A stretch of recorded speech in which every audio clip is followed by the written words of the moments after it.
মালয়েশিয়ার পুত্রজায়ায় স্থানীয় সময় মঙ্গলবার সকাল ৯টায় প্রধানমন্ত্রী আনোয়ার ইব্রাহিমের কার্যালয়ে পৌঁছালে সেখানে বাংলাদেশের প্রধান উপদেষ্টা ডক্টর মোহাম্মদ ইউনুসকে লাল গালিচা, অভ্যর্থনা ও গার্ড অব অনার দেয়া হয়। সেখানে দুদেশের জাতীয় সঙ্গীত পরিবেশন করা হয়।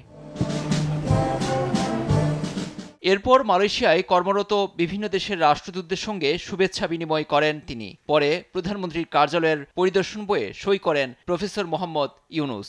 পরে প্রধানমন্ত্রী আনোয়ার ইব্রাহিমের সঙ্গে দ্বিপক্ষীয় বৈঠকে বসেন। বৈঠক শেষে ৩টি নোট বিনিময় এবং প্রতিরক্ষা, জ্বালানি ও হালাল খাদ্যসহ বিভিন্ন খাতে ৫টি সমঝোতা স্মারক সই হয়।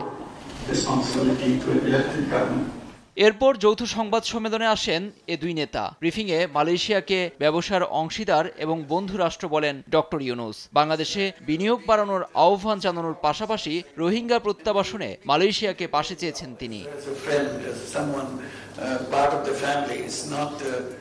এ সময় ফেব্রুয়ারির মাঝামাঝিতে বাংলাদেশ জাতীয় নির্বাচনের জন্য প্রস্তুত বলেও জানান প্রধান উপদেষ্টা।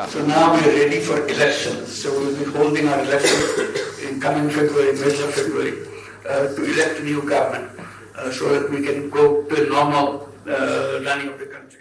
আর বাংলাদেশকে মহান বন্ধু রাষ্ট্র আখ্যা দিয়ে পাশে থাকার অঙ্গীকার করেন মালয়েশিয়ার প্রধানমন্ত্রী Anwar Ibrahim. Bangladesh is a great country with enormous potential and a great friend of Malaysia.